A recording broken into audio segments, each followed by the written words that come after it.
নমস্কাৰ, মই অন্যটি মিনি ব্লগলৈ আপোনালোকক সকলোকে স্বাগতম জনাইছোঁ।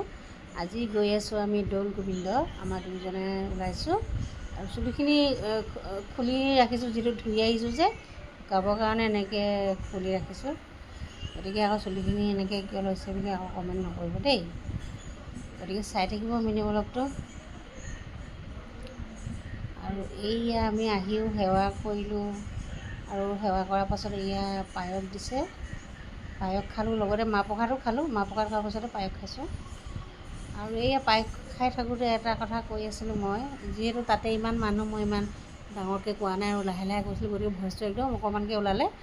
ইয়াত কৈ আছিলোঁ যে আপোনালোকে যেতিয়া দৌল গোবিন্দত আহিব, ঘৰৰ পৰাই চামুচ লৈ আহিব, কাৰণ ইয়াতে চামুচ নিদিয়ে। আমি আগতে যিমানবাৰ আহিছোঁ চামুচ লৈ আহিছিলোঁ, কিন্তু এইবাৰ পাহৰি থাকিলোঁ, সেইটোকে মই ইয়াত কৈ আছিলোঁ।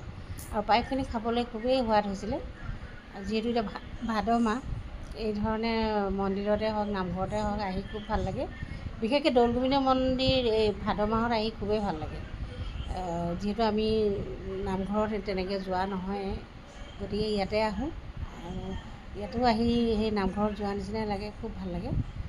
গতিকে আহিলোঁ আৰু এয়া আমি খাই বৈ ওলাই আহিলোঁ আৰু সেইফালেদি যিহেতু আমি ইয়াতে শৰাই আগবঢ়াইছিলোঁ আৰু সেয়া প্ৰসাদ দিছে, সেইকাৰণে প্ৰসাদ আনিব গৈছে, সেইফালে দিয়ে। আৰু মই ডিটেইলছ গোটেইখিনি মই দীঘল ভিডিঅ' এটাত জনাম, দেখাম মানে, সেই দীঘল ভিডিঅ'টো চাবলৈ নেপাহৰিব।